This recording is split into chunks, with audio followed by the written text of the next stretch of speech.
Bom dia, um bom sábado a todos. Que a graça de Jesus esteja sobre todos os nossos irmãos e irmãs nesta manhã desse dia de sábado. Nós cantamos agora, dá-me a Bíblia, dela eu preciso. E certamente a Bíblia é o alimento que todos nós necessitamos diariamente, assim como necessitamos do alimento normal. Mas nesta manhã nós gostaríamos de repartir com os irmãos algumas coisas que Jesus falou, e se tivéssemos que dar um título a esse sermão, certamente seria: ai sobre os pastores, ai sobre os líderes, ai sobre nós. Quando nós estudamos a palavra de Deus, nós precisamos aprender a dar valor a tudo que ela nos ensina. E a Bíblia tem consolo, tem repreensões, tem palavras de ânimo, ela tem de tudo. E nós temos que estar dispostos a receber tudo. Quando nós estudamos a Bíblia, nós aprendemos aquilo que Deus quer que aprendamos, desde que de fato nós abramos os nossos ouvidos às lições que estão ali. E eu queria que os irmãos abrissem a sua Bíblia no capítulo 23 do livro de Mateus. Vamos ler primeiramente o versículo 36 até o 38. 23, 36 até o 38. Embora este sermão tenha sido dado por Jesus para os fariseus, na verdade, aos fariseus, aos sacerdotes e aos doutores da lei, ele se aplica magistralmente para os dias de hoje, para cada um de nós que somos os expositores da palavra de Deus, porque se nós não formos os doutores da lei neste mundo, quem será? Se nós não formos pessoas que conhecem a lei, que podemos ensinar aos outros, quem o seriam? Mas, obviamente, cada um de nós então pode receber esta palavra de Deus como, na verdade, embora como repreensões, como ânimos, acima de tudo, para que nós aprendamos uma lição nessa manhã. Eu realmente não acredito que cada um aqui esteja inserido nisto, mas a lição vem para nós, assim como Cristo, falando à multidão, falou sobre os pastores. A lição principal é: não confieis vossa alma aos pastores, não confieis vossa alma aos sacerdotes, não confieis vossa alma aos ministros. Conheçam a Bíblia por vocês, estudem por vocês, porque quando o ministro, o pastor da sua igreja, seja ela onde for, lembre-se que ao falarmos aqui estamos atingindo pessoas de todas as igrejas, através dos vídeos, através de todo o material, e para cada um de nós, acima de tudo, não importa, não confia, a tua alma é preciosa demais para você confiá-la a um ser humano, seja ele líder, seja ele quem for. Não confia a Rogério, não confia a Bruno, não confia a Albari, não confia a Lúcio, não confia a ninguém. A tua alma tem que estar ancorada na palavra de Deus, e é isso que realmente tem valor. Versículo 36 então do capítulo 23 de Mateus diz: e por isso a aplicação para os dias de hoje: em verdade vos digo que todas estas coisas hão de vir sobre esta geração. Que geração é essa? A mesma geração que Jesus depois vai falar sobre o capítulo 24 de Mateus. Aquela geração que estaria viva ou que estaria vivendo nos tempos do fim. Esta geração é, sem a menor sombra de dúvida, a nossa. Esta é a nossa geração. E não precisamos nem ter dúvida. Mas como podemos aplicar? É só ler. É só ler o que está acontecendo, que antecede o capítulo profético de Mateus, capítulo 24, e nós vamos ver como de fato é assim. Em verdade vos digo que todas essas coisas hão de vir sobre esta geração. Jerusalém, Jerusalém, igreja. Aqui está falando para a igreja como instituições. Jerusalém, Jerusalém, que matas os profetas e apedrejas os que te são enviados. Aqui é para a igreja adventista, é para a congregação, é para a assembleia, é para todas as igrejas hoje instituídas que carregam o nome de Cristo, que se dizem a pátria celestial de Cristo, para todas as pessoas, como igrejas também, que em algum momento entendem que estão apenas ensinando a palavra de Deus, quando estão, na verdade, matando os profetas, apedrejando os que te são enviados. Quantas vezes quis eu ajuntar os teus filhos, como a galinha junta os seus pintos debaixo das asas, e tu não quiseste? Eis que a vossa casa vos ficará deserta. Então, quando Jesus diz isso, ele está dizendo para essa nossa geração. Essa nossa geração iria presenciar tudo aquilo que ele vai falar um pouquinho antes, quando inicia o capítulo 23 do livro de Mateus. Vamos ler então agora, a partir do início do capítulo, Mateus 26, versículo 1 em diante. 23, a partir do versículo 1 em diante. Mateus 23. Então falou Jesus a quem? A multidão e aos seus discípulos. Então aqui não fica ninguém fora.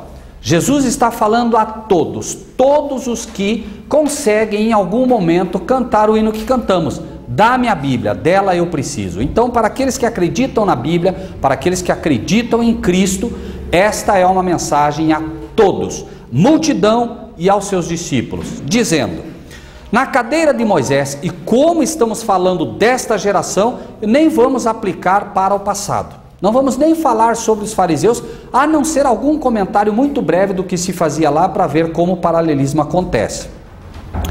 Na cadeira de Moisés estão assentados os escribas e fariseus. Observai, pois, e praticai tudo o que vos disserem, mas não procedais em conformidade com as suas obras, porque dizem e não praticam. Eu me lembro que quando eu era católico, eu ouvia muito, que o padre dizia muito isso, né? Façam o que eu digo, mas não façam o que eu faço.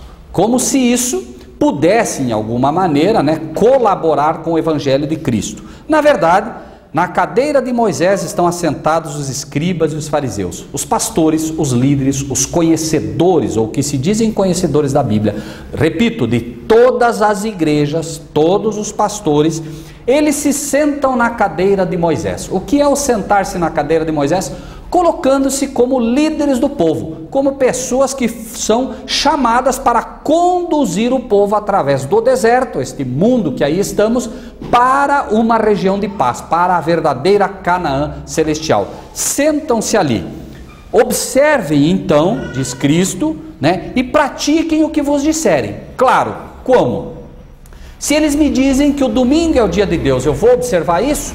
Não. Observem.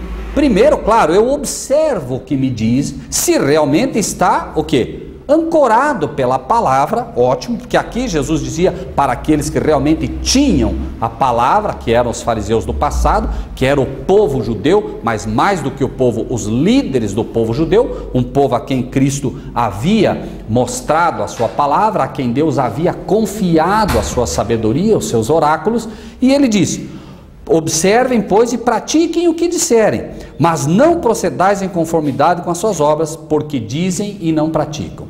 Então nós temos o grupo dos padres, o grupo dos pastores das igrejas gerais, pentecostais e evangélicas, que já não só não ensinam corretamente, mas nem praticam aquele pouco que ensinam. E temos um segundo grupo, que é um grupo que conhece a palavra de Deus, conhece a lei de Deus, mas é aquele grupo que se desvia para a direita. Repito, um grupo que se desvia para a esquerda. É aquele grupo que está completamente fora da realidade bíblica. Ensina o domingo, ensina que você deve confessar aos padres, ensina uma série de coisas que não são bíblicas. E mesmo assim, ensinando essas coisas, não fazem. E aí um outro grupo que é o que se desvia para a direita, ou seja, a Bíblia diz que você deve guardar o sábado. Então ele vem para você e diz: na verdade, no sábado você só pode dar 999 passos, não pode dar 1000. Ou seja, um grupo que se desvia, mas para a direita, vai além daquilo que está escrito, pede que você faça além daquilo que é pedido, ok? 4. Pois atam fardos pesados e difíceis de suportar e os põem sobre os ombros dos homens. Eles, porém, nem com o dedo querem movê-los. Aí entra toda essa classe que chega para você e diz: olha, você deve guardar a lei de Deus, como dissemos, mas vão muito além disso. São pessoas, inclusive, que nós vemos aí muitos casos de que colocam, inclusive, na própria questão do dízimo, na própria questão das ofertas, na própria questão de compra ainda, né, de lugares no céu, enfim, toda esta parafernália que está aí de venda de ingressos para o céu e colocando, inclusive, muitas vezes as coisas que em si não são ruins, mas que extrapolam, obviamente, fazendo com que a própria liberdade que Cristo dá a cada ser humano de servi-lo com um coração voluntário, fazendo tudo aquilo por amor, acaba fazendo por medo de se perder. Fardos pesadíssimos, como por exemplo o inferno. Se você não fizer as coisas direito, finalmente Deus, que é um tirano, vai jogar você dentro do fogo e você vai queimar por toda a eternidade. Quem é que pode suportar um fardo desse, irmãos? Onde isso pode ser bíblico? E por aí afora. São de fato, né? Hoje, se você buscar, só a Igreja Católica, que é a mãe, é a Babilônia, que vendeu todos esses fardos para as outras igrejas, que infelizmente, como filhas, têm assumido isso tudo, né? São mais de 1.500 dogmas que, se você for estudar todos, né, da forma como se ensina, você nem consegue cumpri-los, obviamente, não há nem como. Fardos pesados e difíceis de suportar. Sem falar da própria questão da religião. Coloca-se a justiça de Cristo como uma coisa a ser conquistada com chicotes, com lutas intensas de agonia, de alma, que não é assim. Jesus disse que é pesado o jugo dele ou leve? É leve, o meu jugo é leve. Vinde a mim todos que estáis cansados e oprimidos e eu vos darei descanso. A religião de Cristo é uma religião leve, é uma religião que deve libertar o ser humano. E Cristo não vem e liberta você da escravidão do pecado para novamente te prender a outra coisa. Ele não livra você do diabo, abrindo as algemas que te prendiam ao diabo, para prender essa algema a ele próprio. Ele não prende você, nem a ele. Ele livra você, abre a algema e coloca a algema na tua mão e diz: filho, você está livre. Sirva agora a quem você quiser, fazendo uso do seu livre-arbítrio. Mas não é, obviamente, o que acontece, e eles não queriam mover nem com o dedo. Ou seja, colocam um fardo sobre você, mas os pastores não querem movimentar isso nem com o dedo, ou seja, não querem nem encostar ali para quem sabe dar um pequeno empurrãozinho, né? Fazem, versículo 5, fazem todas as obras a fim de serem vistos pelos homens, pois trazem largos filactérios e alargam as franjas das suas vestes. Irmãos, a palavra de Deus, né, e ela dizia isso, né, que era para você atar na testa e na mão como testemunho, né, a palavra de Deus, os ensinos de Deus, os mandamentos de Deus. Mas esse atar na sua testa e na sua mão era representando aquilo que deve ter todo cristão, todo verdadeiro estudioso, todo ministro da palavra de Deus. Você estuda a palavra de Deus e lê: não tomarás o nome do Senhor teu Deus em vão. Você não pega, escreve isso num pano e amarra na sua testa ou na sua mão, como se isso fosse fazer com que você não tomasse o nome do Senhor teu Deus em vão. Você aplica na tua mente, por isso, como testemunha entre, né, os teus olhos. Então você tem isso como uma realidade prática na sua vida. E você, claro, vigiai e orai. Porque a qualquer momento você pode ser surpreendido tomando o nome de Deus em vão ou caindo em qualquer um destes mandamentos. Mas como? Você lê, você estuda e pede a Deus que grave no teu coração essas realidades. Os fariseus, para mostrar que conheciam essas coisas e que viviam essas coisas, amarravam, literalmente, escreviam, né, porções do mandamento, de Levítico, inclusive, das leis de Moisés, e amarravam no pulso, amarravam na testa, para mostrar que eram realmente pessoas consagradas, né? De certa forma, hoje, esta ostentação não mudou, né? Os padres e os pastores, eles desfilam ostentando uma santidade que não tem, realmente não tem. O verdadeiro cristão tem a lei escrita onde? No coração.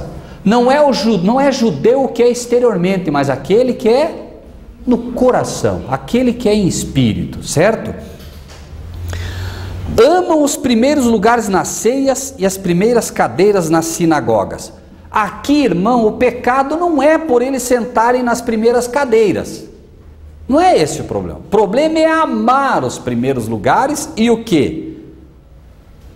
Os primeiros lugares nas ceias e as primeiras cadeiras nas sinagogas. Irmãos, na época e mesmo hoje, imagine que alguém é convidado para participar numa ceia com o presidente dos Estados Unidos. Eu acredito que vocês sabem que até o lugar onde senta cada um é determinado.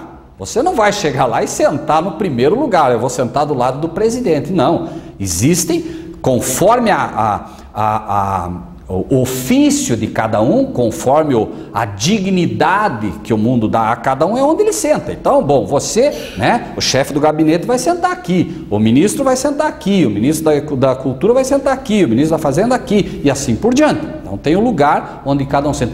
E disputa-se a tapa esses lugares. É disputado. Na época não era diferente. Os pastores, os sacerdotes, os fariseus disputavam os primeiros lugares nas ceias. Por quê? As pessoas iam, imagine agora que a pessoa mais importante do sinédrio estaria sentada no centro. Quem estivesse mais próximo era visto como a pessoa mais importante depois dele. Por isso Jesus disse, olha, quando você for a um jantar, sente lá no fundo. Porque daí, se alguém te chamar e disser, ó, sente mais para frente, você vai ser exaltado. Agora imagine você chegar e sentar do lado e alguém chegar e dizer, ó, levanta daí, por favor, vai lá para o fundo, né? Ficaria ruim. Jesus então ensina, e eles lutavam e compravam esses lugares para poder aparecer ao povo. Por isso ele diz, eles amam os primeiros lugares nas ceias e as primeiras cadeiras nas sinagogas. Repito, o problema não é você sentar na frente da igreja, o problema não é você sentar ao lado do mais importante, o problema é você imaginar que isso é o mais importante. Se você gosta de vir à igreja, tem pessoas que gostam de estar no fundo, amém, e tem pessoas que gostam de estar mais na frente, amém. A questão é, por qual motivo você faz isso? Tem aquele irmãozinho que é humilde, e ele vem na igreja, ele senta lá no fundo, às vezes, porque ele diz, eu não sou digno de ir lá na frente. Como aquele publicano que orava, né? Senhor, eu não sou digno, tem misericórdia de mim, né? Então a questão, repito, não é o que você faz, mas qual o motivo pelo qual você faz. E aqui, obviamente, o motivo era simplesmente vaidade e orgulho humano, ostentar uma posição que em realidade não tinha. E isso é um fato, faça isso mesmo, e é só a gente observar. E as saudações nas praças e os serem chamados pelos homens de mestre. E Jesus disse também isso, né? Vós, porém, não querais ser chamado rabi, não queira ser chamado de professor de Bíblia, não queira ser chamado de pastor, porque um só é vosso mestre, um só é vosso pastor, a saber, o Cristo, e todos vocês são irmãos. E como isso é difícil de tirar da mente dos irmãos. O Adrian, inclusive, me falava, Rogério, isso eu já desisti. Eu falei, eu não faço mais. A gente vai numa igreja pentecostal, vai numa igreja evangélica e diz, por favor, eu não sou pastor, nós somos irmãos. E eles, tá bom então, pastor. Né? E isso a gente sentiu. Né? E a gente ia numa igreja e pastor, por favor, nós não somos pastores. Não no sentido que vocês entendem, né? Nós somos irmãos.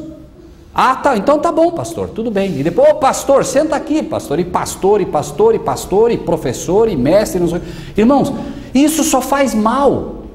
Faz mal. Primeiro que faz mal porque todos nós, sem exceção, somos corruptos.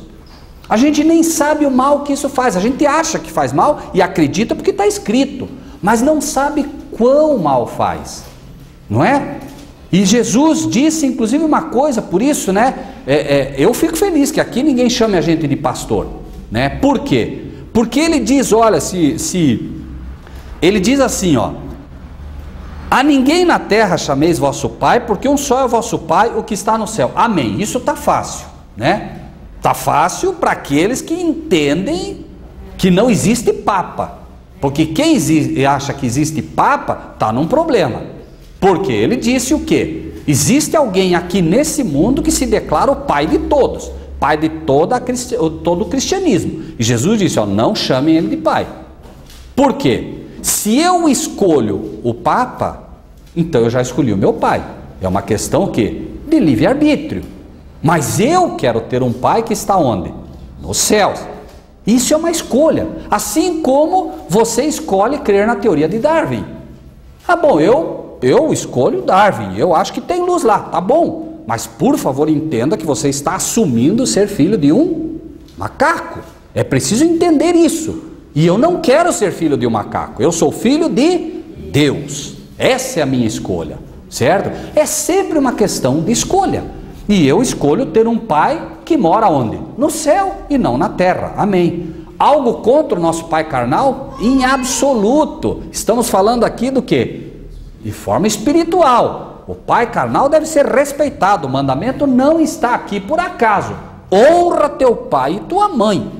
Certo? Um ensino não derruba o outro, em absoluto, né? Nós devemos honrar o nosso pai, honrar a nossa mãe, inclusive para que se prolongue os dias na terra que nós temos.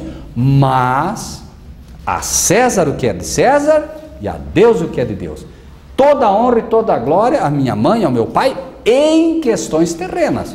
Devo, inclusive, né, mostrar a eles todo esse respeito. Agora, em questões espirituais, eu tenho um pai só, que mora nos céus, a quem eu pertenço, né?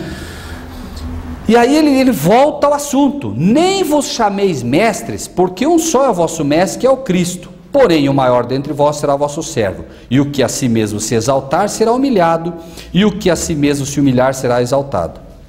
E aí, olhem que coisa impressionante. Existe um texto da Revelação que eu quando lia, eu imaginava que não podia ser bem assim. Alguma coisa não estava batendo bem. Esse texto ele diz assim: o meu povo, Deus dizendo, né, a nós, o meu povo cometeu 2 pecados. Confiar o seu corpo aos médicos. Número 2, confiar a sua alma aos pastores. Então Deus mostra 2 pecados que são problemas, né? 2 erros crassos disso. O meu povo cometeu 2 pecados, 2 erros terríveis. Confiar a sua alma o seu corpo aos médicos, e 2, confiar sua alma aos pastores. Irmão, está errado ir no médico? O texto está dizendo que está errado ir no médico? Não. O problema é quando você confia o teu corpo ao médico. Cuidado. Se o médico diz, por exemplo, para você vai até lá, está tendo problema, né, para dormir, e o médico diz assim: faz o seguinte então, Jefferson, você a partir de hoje vai tomar 2 Gardenal por noite. Será que está certo? Cuidado, isso aí não pode ser, né? Eu vou tomar um remédio tarja preta, então eu prefiro ficar acordado mais 3, 4, 5 noites, quando for necessário, porque vou, né, tomar um remédio tarja preta para acabar com o meu organismo, aí não dá, né? Então, cuidado. Agora eu vou, né? Existem cirurgias, eu posso ter um problema de apêndice, é um fato, né? Eu acabei com aquele pequeno órgão, chega uma hora que eu tenho que extraí-lo, porque não tem mais o que fazer com ele. Mas o problema, está mal em ouvir os pastores? Não há problema nenhum em ouvir os pastores, desde que eu não confie neles. E digo de mim, coitados de vocês se confiarem em mim. A palavra de Deus diz: maldito o homem que confia no braço do homem.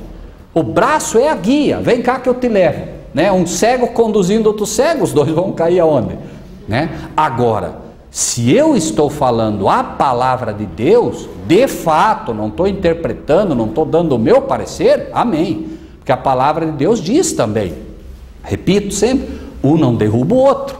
A palavra de Deus diz: como ouvirão se não há quem pregue? Mas tem que pregar a palavra de Deus. Por isso você tem que conhecer a palavra de Deus para ver se aquilo que se fala é de fato assim. Um bom bereano. Os bereanos são mais nobres que os tessalonicenses. Por quê? Porque eles vão ver se de fato é assim. Então, vocês têm a Bíblia na sua frente e precisam conhecê-la para ver se o que está se falando aqui é assim ou não. Correto? Mas ai de vós, escribas e fariseus hipócritas, falsos. Ai de vós, padres, pastores, ministros, falsos. Pois que vocês fecham, olhe só, irmãos, que coisa absurda. Vocês fecham aos homens o reino dos céus, e nem vós entrais, nem deixais entrar os que estão entrando. Irmãos, olhem se isso não é absurdo. E aí você diz, está falando mal do pastor, está falando mal do ministro, está falando mal do padre. Não, irmãos, é Cristo dizendo aqui: vocês pastores desta geração de hoje, vocês padres, vocês que se dizem sacerdotes, vocês, e não importa quem, irmãos, não importa, é o Silas Malafaia, é o não sei quem, não importa quem é, não importa o nome que ele tenha. Jesus está dizendo: vocês fecham aos homens o reino dos céus. E se ele disse, é porque é verdade. Ele disse isso, irmãos, não foi de qualquer pastor, não. Ele disse isso dos líderes da época que conheciam a palavra de Deus. Estava falando de líderes judeus. Não tinha ninguém que conhecia a Bíblia mais do que esse povo aqui. Não havia, eram os principais líderes, doutores da lei, gente que escrevia a Bíblia. E esse povo, ele diz: vocês fecham aos homens o reino dos céus. E não só fecham, ou seja, vocês pegam e fecham a porta, né, do céu para essas pessoas, porque ensinam tudo errado, mas mais do que isso, aqueles que estão entrando por si só, vocês ainda tiram de lá, vocês os arrancam de lá, vocês não deixam eles entrar. Claro, estava ali a porta do céu. Quem era a porta do céu? Cristo. Ele disse: eu sou a porta. Estava ali a porta. E o que eles faziam? Aqueles que confessavam ter aceitado a Cristo, o que eles faziam? Expulsavam da sinagoga, perseguiam. Será que mudou? Não mudou. O diabo mudou a estratégia, mas continua fazendo a mesmíssima coisa. Antes com perseguições e com morte, e vai voltar, vai fazer isso de novo. Mas hoje, interpretando mal a Escritura, ensinando errado, está fechando a porta do céu. No momento que um pastor diz para você, é domingo, está fechando a porta do céu para você, porque não é o que está escrito. No momento que um pastor te diz qualquer coisa que não seja exatamente o que está na palavra de Deus, não importa quanto, mas ele está fechando o reino dos céus para você. E você precisa conhecer, para poder naquela hora se levantar com o livre-arbítrio que Deus te dá e dizer: eu não aceito. A minha alma é mais importante do que estar simplesmente ouvindo algo e recebendo como se viesse do céu, quando não vem. E não é de se admirar, diz a palavra de Deus, porque o próprio Satanás se transforma em anjo de luz.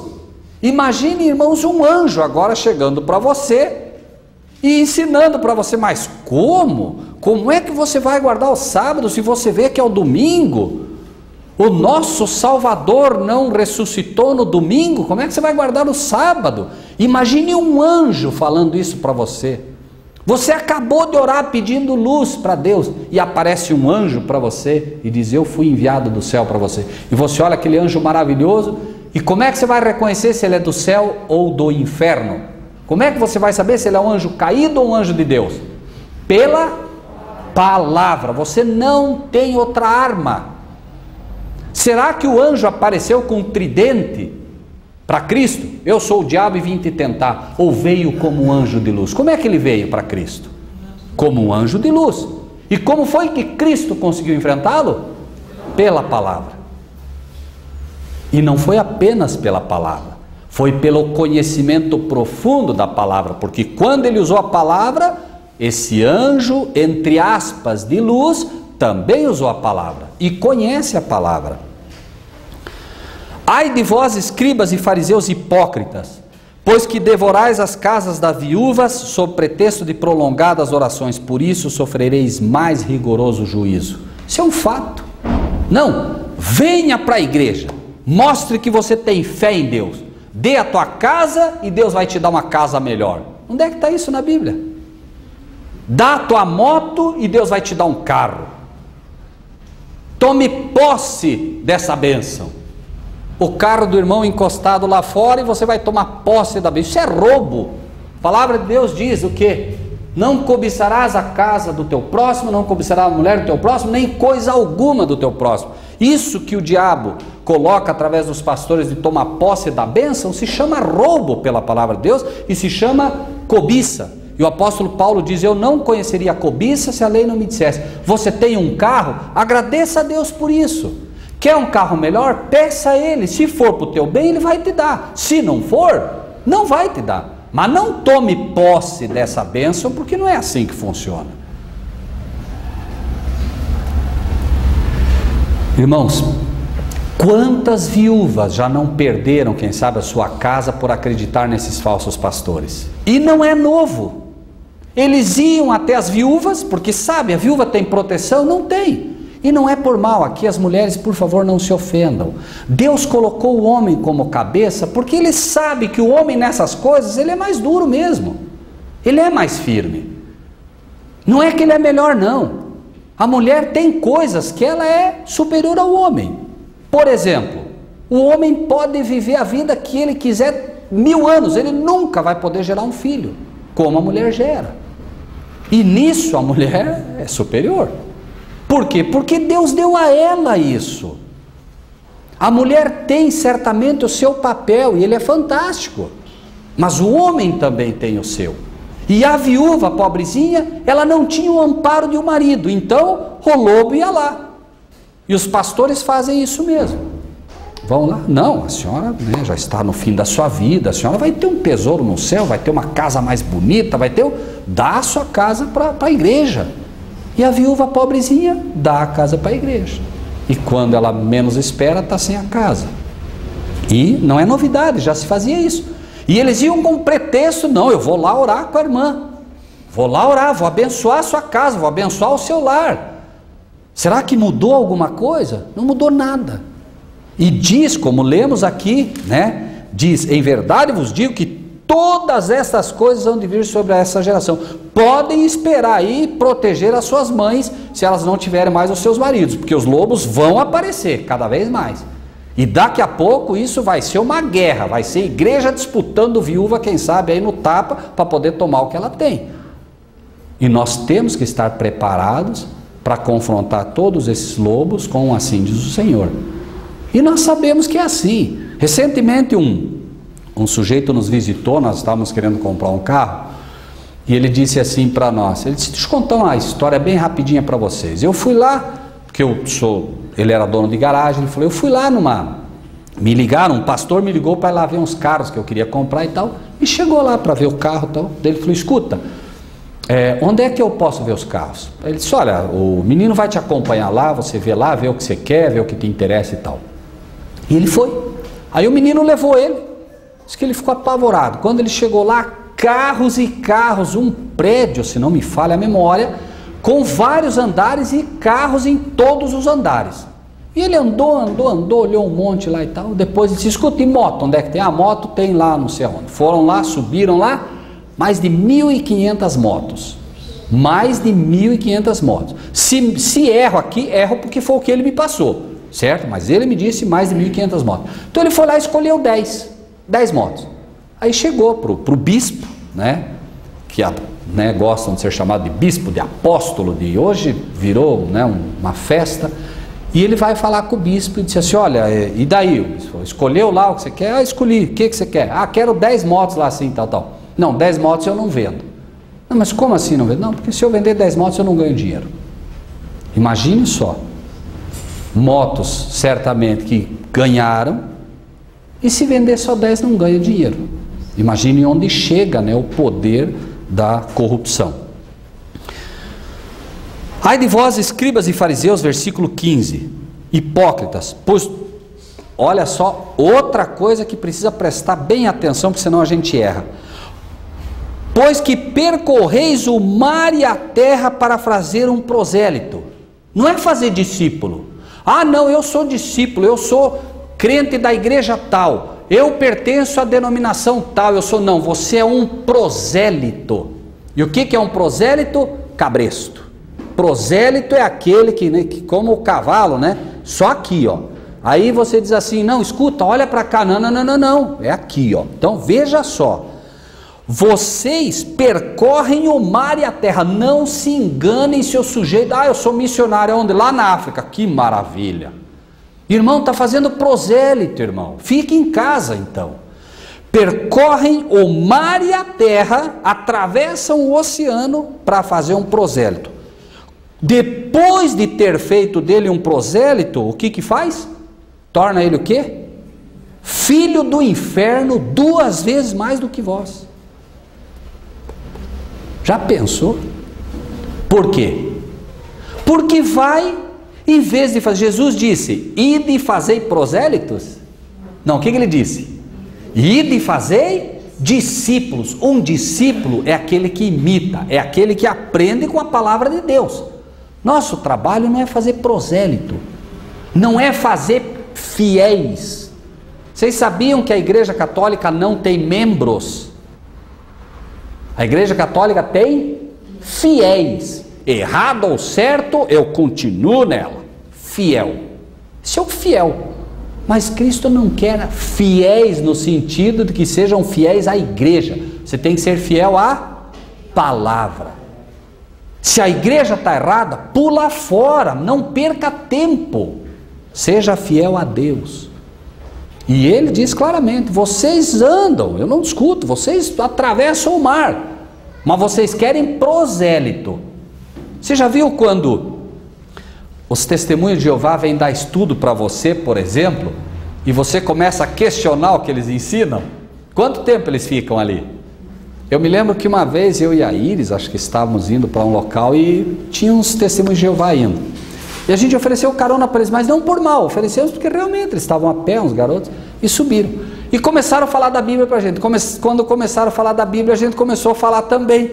Mas na próxima esquina, não desce que nós vamos a pé e nós temos aqui, não sei aonde.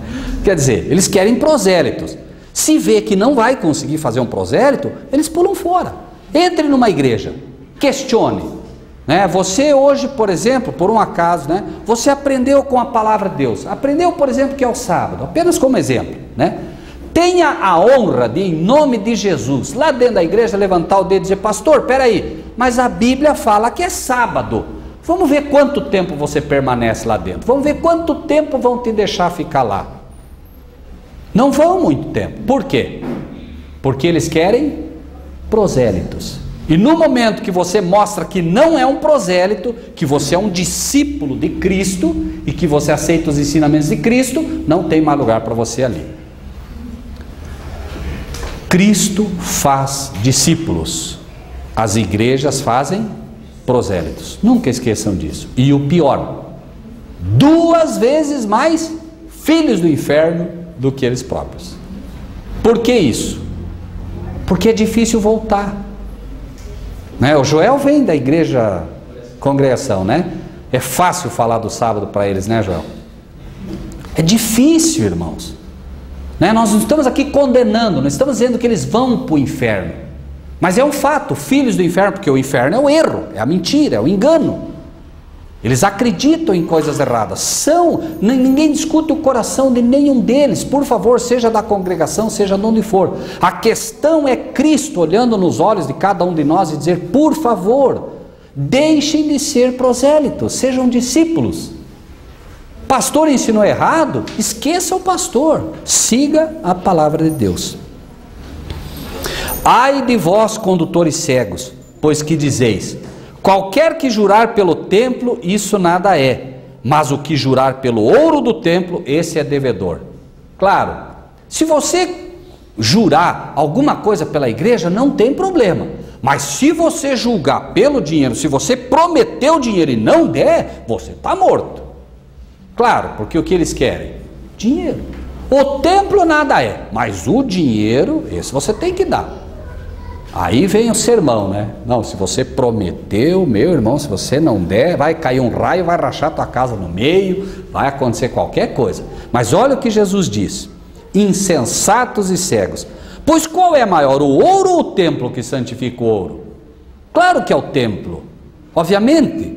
E aquele que jurar pelo altar, isso nada é, mas aquele que jurar pela oferta que está sobre o altar, esse é devedor. Insensatos e cegos, pois qual é maior, a oferta ou o altar que santifica a oferta? Portanto, o que jurar pelo altar, jura por ele e por tudo que sobre ele está. E o que jurar pelo templo, jura por ele e por aquele que nele habita.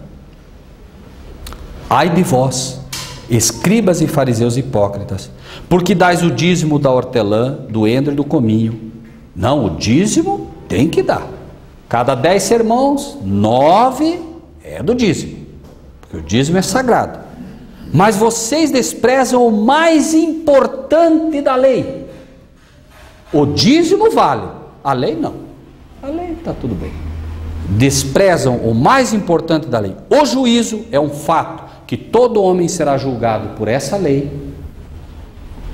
A misericórdia, essa lei não é pesada, é uma lei baseada na misericórdia.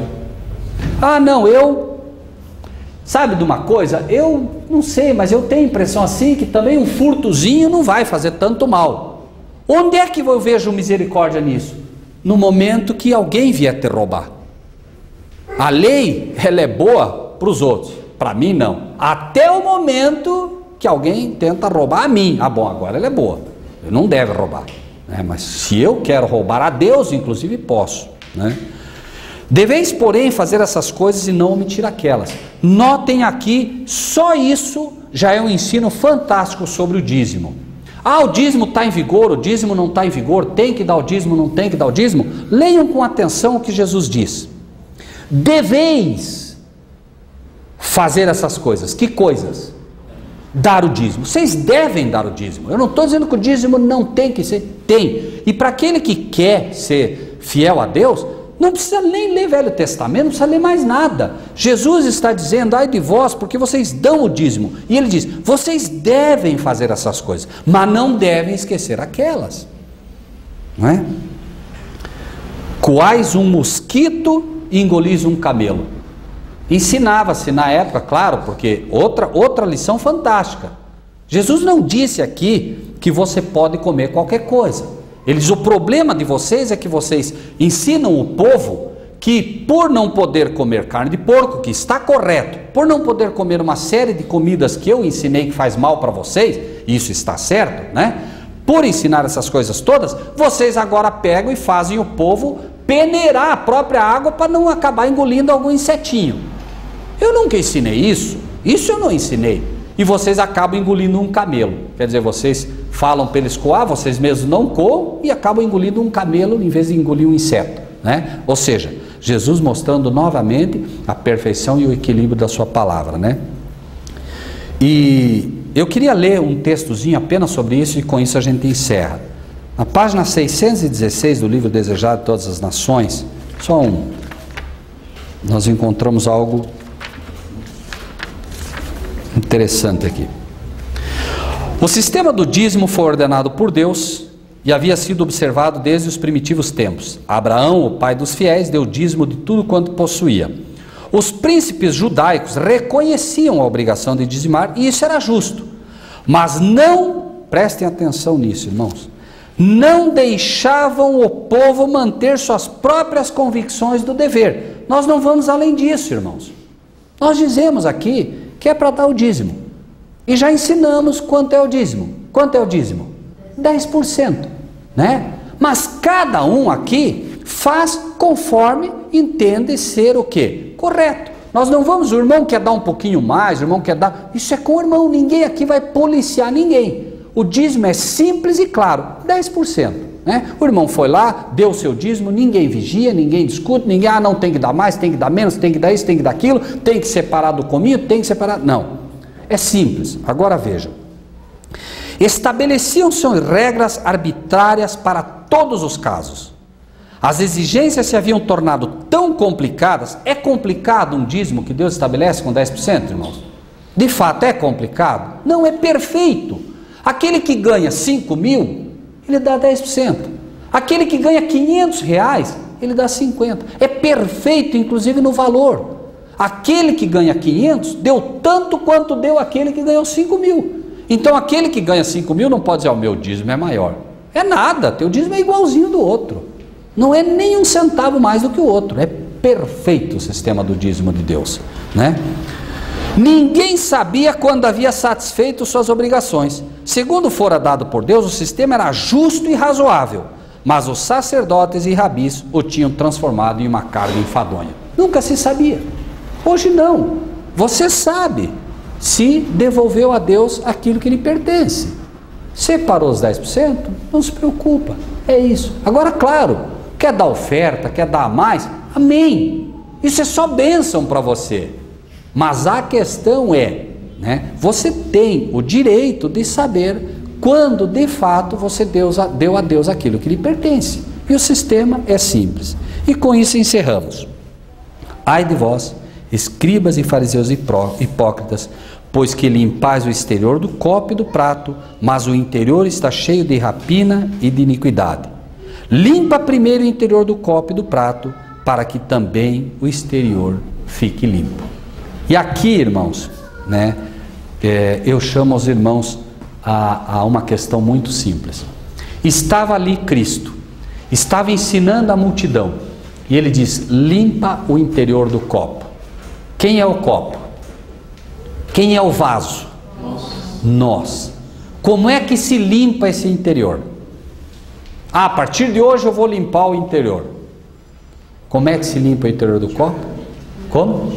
Amém. Diariamente, não tem outro jeito. Como que é que se limpa o copo? Com água, não é? A água é a palavra de Deus, a água é Cristo Jesus. O que Jesus estava querendo colocar ali para eles?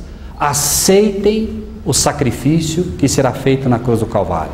Aceitem a Cristo Jesus como vosso Salvador, de fato, não por palavras. Aceitem. Ao aceitar a Cristo e contemplar, por isso cantamos: dá-me a Bíblia, dela eu preciso. Ao aceitar a Cristo como Salvador e nos alimentarmos da água da vida diariamente, esse copo vai ser limpo. E uma vez limpo o interior, o exterior vai simplesmente o quê? Manifestar aquilo que está ali dentro, Esse papel, irmãos, é um papel que nós temos diante de Deus, uma vez que nós reconhecemos que fomos justificados e que diariamente, Cristo tem lavado cada um de nós, não só na água da vida, mas também pelo próprio sangue do Cordeiro.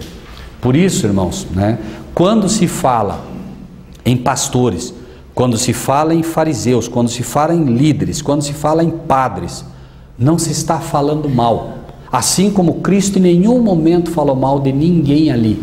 Estava colocando a verdade que estaria ocorrendo numa geração que cada um de vocês pode observar dia a dia. Se é ou não é exatamente o que presenciamos nos dias de hoje. É um fato. Por isso, a grande lição, penso, que Cristo quer deixar a cada um de nós hoje: não confieis vossas almas aos pastores. Tomem a Bíblia como vossa regra de fé e de fato, ouçam. Os bereanos são mais nobres que os tessalonicenses. Por quê? Ouvem, mas eles vão ver se as coisas são de fato assim. Isso é que vai dar força para vocês quando estiverem na frente de reis, na frente de juízes, e terão que dar conta da sua fé. Não haverá ali do lado de vocês nenhum pastor, não haverá do lado de vocês nenhum ministro, não que eles talvez não quisessem apoiá-los, mas você vai ter que dar prova sozinho da tua fé. E naquela hora vai fazer diferença se você conhece a palavra de Deus ou não. Você pode até num momento ali errar, pode errar, porque pode acontecer, mas se você estuda a palavra de Deus, certamente você terá anjos poderosos ao teu lado aí te defendendo, e o próprio Cristo como advogado estará intercedendo sem nenhuma dúvida. Que Deus abençoe grandemente o nosso povo, abençoe grandemente a cada um de vocês, aqueles que nos visitam nesta manhã, para que possam entender e fazer da Bíblia, se não fizeram até hoje, mas a partir de hoje, o seu livro de cabeceira, o grande livro que vai fazer com que vocês certamente encontrem o caminho da salvação. Amém? Amém. Amém. Vamos orar?